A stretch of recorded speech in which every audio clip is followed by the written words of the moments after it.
A second South Dakota Department of Revenue employee is being investigated by the South Dakota Department of Criminal Investigation. We learned today that the employee has been fired, and KELOLAND's Tom Hansen reached out to the Attorney General's office and the Department of Revenue to get the latest.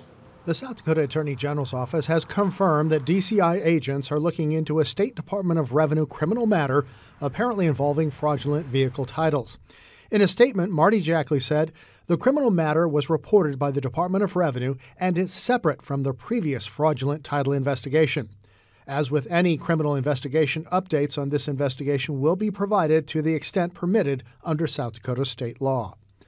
On August 16th, we told you about a longtime employee of the Department of Revenue who died earlier this year.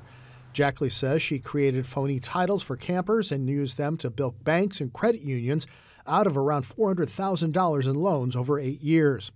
We don't know the details of the most recent accusations. However, the Department of Revenue sent us a statement which reads in part, "As part of an ongoing review, the Department of Revenue implemented new policies and internal controls to protect taxpayer dollars.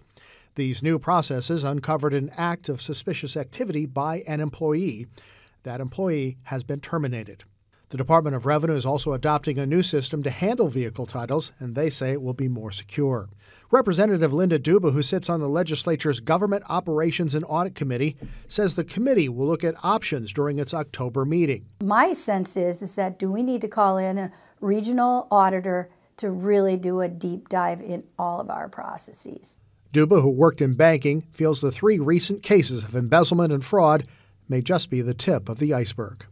The taxpayer needs to be assured that we are being good stewards with their money and that we're doing deep dives into these situations. Yes, I think we'll probably find more. Tom Hansen, KELOLAND News.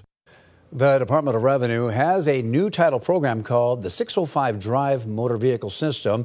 It's scheduled to launch in February. You can read the full statements from the Department of Revenue and the Attorney General with this story on KELOLAND.com.